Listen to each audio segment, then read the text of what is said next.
Então, muito bom dia, meus amigos. Meu nome é César Mello, eu sou jurista, especialista em direito público, e no vídeo de hoje nós vamos comentar sobre uma fake news que estão espalhando sobre o fim da propriedade privada no Brasil. Se trata de uma absoluta fake news, não tem nada disso, tá? E vocês vão entender nesse vídeo o que realmente mudou nessa questão do julgamento sobre a função social da propriedade para fins de desapropriação aqui no Brasil, e vamos entender porque não há absolutamente nenhum motivo para se preocupar sobre essa questão. Para quem realmente tem a função social da propriedade, não há com o que se preocupar, tá? Então, após a vinheta, seguimos com o vídeo.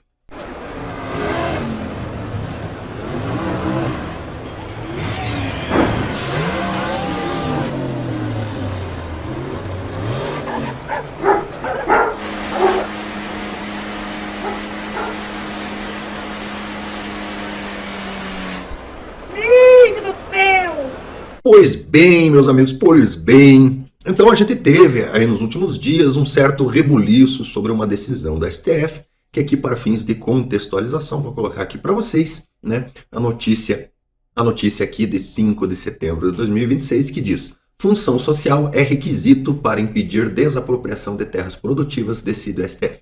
Em decisão unânime, o plenário validou normas que regulamentam dispositivos constitucionais relativos à desapropriação para a reforma agrária. Então, para fins de reforma agrária, não basta a terra ser produtiva, ela precisa, além de tudo, cumprir a função social da propriedade, e a função social da propriedade está com os requisitos da Lei 8.629/93, tá?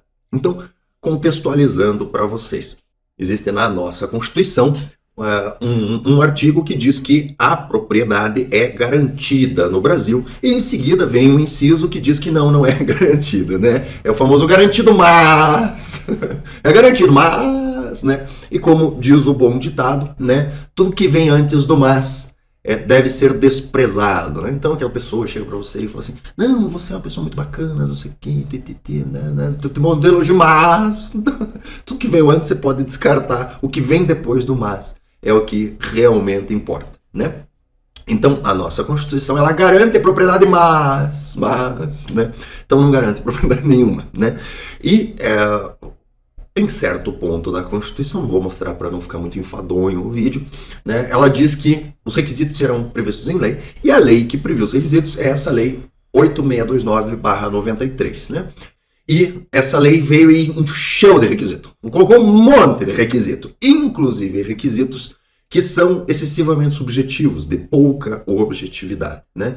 Então, a Confederação da Agricultura e Pecuária no Brasil ingressou com uma ação no STF pedindo a inconstitucionalidade de certos trechos dessa legislação, né, justamente por serem excessivamente subjetivos e não haver uma definição clara do que a lei estava se referindo, porque no Brasil as nossas legislações, elas sofrem de um grande mal, que é o excesso de subjetividade, né? Então, praticamente toda lei no Brasil tem alguns requisitos objetivos, que esses são simples, você vai lá, cumpre, cara crachá, né? Cumpriu o requisito, né? O requisito objetivo, por exemplo, fazer o uso do solo de tantos por cento da área arável, né? Você vai lá, chama o agrônomo, né? Demonstra que fez o uso do solo no ano anterior, tá lá, o objetivo tem a porcentagem, não tem muito o que discutir, né? Mas sempre há, em todas as regras, aquela parte subjetiva, né, que cabe ao valoroso servidor público interpretar, dizer sim, não, né? Com base em quê? Com base, em geral, em o que eu convencionei chamar aqui no canal de folclore tirado da bunda, né? O que é o folclore tirado da bunda? O folclore tirado da bunda aqui a gente faz assim e... quiser reclamar, vai lá no balcão 3 lá, onde tem um colega que trabalha junto que concorda comigo, até porque discordar dá trabalho, né? Qual é o ponto que nós temos que é fake news nessa parte que o pessoal está dizendo, né? O pessoal está muito preocupado em relação, puxa, mas se as coisas ficaram assim, então significa que praticamente qualquer propriedade pode ser desapropriada, sendo produtiva ou sendo improdutiva de qualquer forma, né? E aqui eu venho ressaltar para vocês que isso é uma fake news, tá? Isso daí é uma narrativa para gerar temor e apreensão nas pessoas. Tá? Por quê? Porque nesse caso específico não existe essa subjetividade. Tá? Por quê? Porque está muito claro aqui. Né? Está muito claro. Como é que você faz para demonstrar? Né? Aqui, no voto pela improcedência do pedido, o relator ministro Edson Fachin explicou que é o uso socialmente adequado que legitima a propriedade.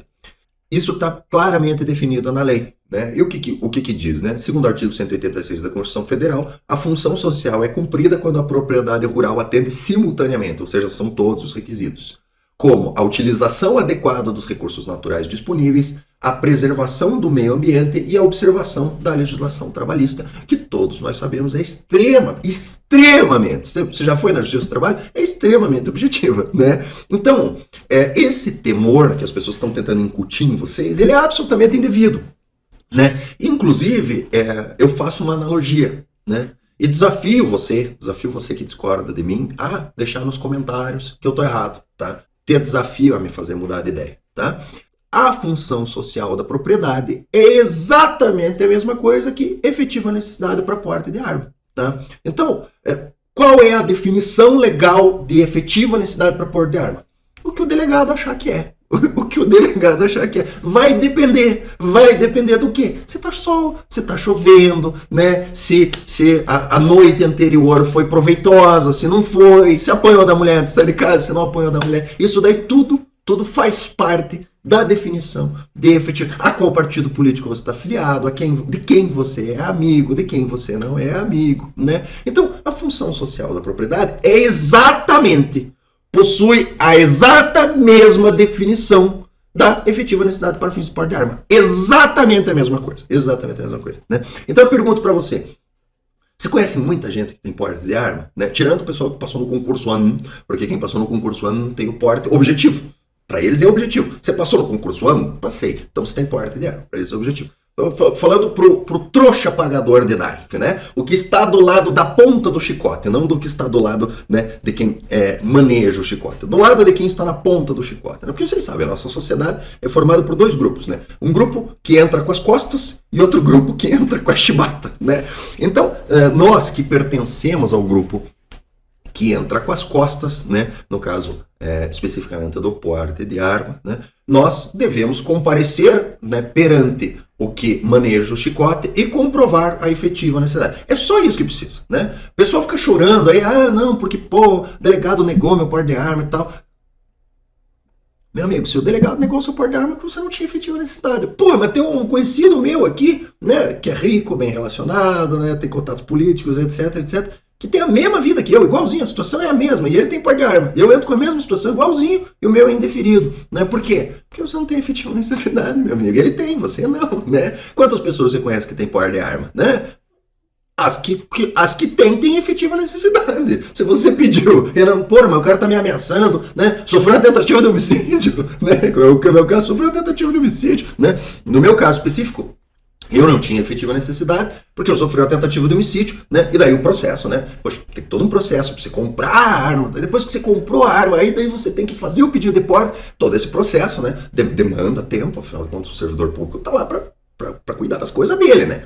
Tem muito pedido para analisar, muita coisa, você fica na fila esperando, né? Depois vai sair um vídeo especificamente sobre isso, né? Aí você fica na fila lá esperando. Aí quando finalmente chegou a minha vez de ser analisado, o delegado olhou e falou: não, mas espera aí, tentaram te matar 2 anos atrás. Agora você não morreu, né? Passou 2 anos, você não morreu, não tem efetiva necessidade. Obviamente, tá claro, tá óbvio, né?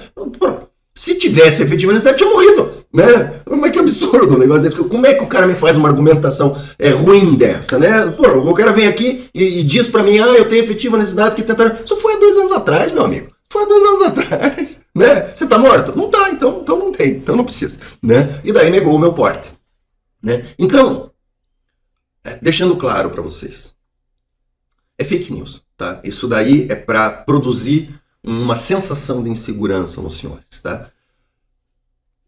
Vão tentar desapropriar a sua terra. Como é que você vai fazer? Vai ser aberto um processo administrativo, assim como o pedido do porte de arma também é um processo administrativo, certo? E daí é só você apresentar suas provas, assim como no pedido de porte de arma é só você apresentar suas provas, né? O valoroso servidor público vai se debruçar sobre o seu processo, vai ler tudo, certeza que ele vai ler tudo, olhar prova por prova, vai acontecer, confia, pode ter certeza. É exatamente isso que vai acontecer, é o que está na lei, né? E daí, se você tiver a efetiva necessidade, será deferido seu porte. Se você tiver comprovado a função social, através do quê? Demonstrando que você fez a utilização adequada dos recursos naturais disponíveis. O que é a utilização adequada dos recursos naturais disponíveis? É simples. Quando vierem desapropriar sua terra, você apresenta suas provas. Se for indeferido e a sua terra for desapropriada, é porque você não fez a utilização adequada dos recursos naturais disponíveis, né? Conjuntamente, tem que ser tudo, tá? A preservação do meio ambiente, né? Então, o que é a preservação do meio ambiente? É simples. Quando vierem desapropriar sua terra, você apresenta suas provas. Se for mantida a desapropriação, é porque você não fez a preservação adequada do meio ambiente e a observação da legislação trabalhista, né? O que é a observação da legislação trabalhista? Novamente, é muito simples. Quando vierem desapropriar sua terra, você faz a sua fundamentação junto às suas provas. Se for mantida a desapropriação, você fica sabendo que você não teve a observância da legislação trabalhista. E daí vem a melhor parte. A melhor parte.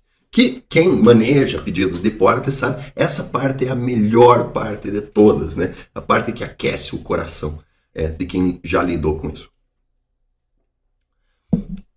Como é um processo administrativo, será proferida uma decisão. Então, similarmente à questão do porte de arma, você faz o pedido de porte de arma e vem uma decisão, né? Obrigatoriamente, o servidor lá é obrigado a analisar o seu pedido e indeferir de acordo com o seu pedido, né? No caso do processo administrativo de desapropriação, será exatamente a mesma coisa. Eles vão apontar, né, declarar o interesse de desapropriação da sua propriedade. Você vai lá apresentar suas provas, as suas argumentações, e daí, após o servidor analisar com muita atenção, vai olhar tudo, confia, deixa com o pai, confia, né? Vai sair uma decisão absolutamente genérica. Absolutamente. Pergunte para quem já fez pedido de porte de arma como é que é a decisão. As decisões do porte de arma vão ser assim: após analisar detidamente as provas apresentadas, etc, verificou-se que não logrou êxito em comprovar a efetiva necessidade. Tá, mas e o negócio de ameaça? Nem menciona, né? Não, mas e o negócio lá do dia que aconteceu isso, aquilo lá? Nem menciona.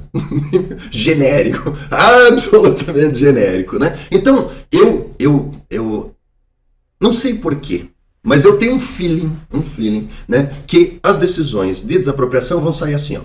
Em relação ao quesito da utilização adequada dos recursos naturais disponíveis, não logrou êxito em demonstrar que fez a utilização adequada dos recursos disponíveis. Em relação à preservação do meio ambiente, não logrou êxito em comprovar que efetivamente realizou a devida preservação do meio ambiente. Em relação à observação da legislação trabalhista, não logrou êxito em demonstrar que fez a comprovação da legislação trabalhista. Poxa, César, mas e eles não analisam prova? É tudo genérico, assim, né? Aqui eu estou falando dos processos de porte de arma, tá certo? É genérico? Não é genérico. Porque se tiver uma prova que retira teu direito, aí ela é mencionada especificamente, né? Então, o que eu acredito que vai acontecer no caso da função social da propriedade, né? Em relação à utilização adequada dos recursos naturais disponíveis, não logrou êxito em comprovar a utilização dos recursos naturais disponíveis e ainda aponto para o auto de infração do dia tal, vão tirar um auto de infração lá de 1900 e bolinha, né? Para dizer que você não fez o uso, né? Em relação à preservação do ambiente, aponta o auto de infração de 1800 e lá vai pedrada, né? E em relação à legislação trabalhista, vão tirar a certidão trabalhista tua, né? Que qualquer um que faça realmente uma atividade empresarial com uso de mão de obra vai ter ação trabalhista, porque é impossível não ter uma ação trabalhista, né? Se você não tem ação trabalhista, é porque você não está trabalhando, né? Você não está fazendo, não está contratando ninguém. Tem gente que toma ação trabalhista e nem contratou ninguém. Imagine quem contratou, né? Então, gente, para esse vídeo é isso, né? Deixa claro para vocês que isso daí é fake news, tá? Isso daí é um exagero do pessoal, não tem nada a ver isso daí. O pessoal está querendo criar pânico nas pessoas e dizer que teve uma mudança aí que acabou com a propriedade no Brasil. Falso, absolutamente falso, tá? Do mesmo jeito que quem tem efetiva necessidade consegue o porte de arma, quem estiver cumprindo a função social da propriedade, né, estará protegido da desapropriação. Tá? Então, gente, para esse vídeo é isso. Peço que curtam, compartilhem, se inscrevam no canal, né? E nos sigam para mais conteúdos de qualidade, informando os senhores sobre as mudanças, né, que teremos na legislação pelo novo órgão de administração da legislação, que é o STF, né, que agora, devido ao pouco espírito democrático do legislativo, está assumindo essas funções tão importantes na nossa democracia. Tá bom? Então é isso, pessoal. Um abraço e até o próximo vídeo.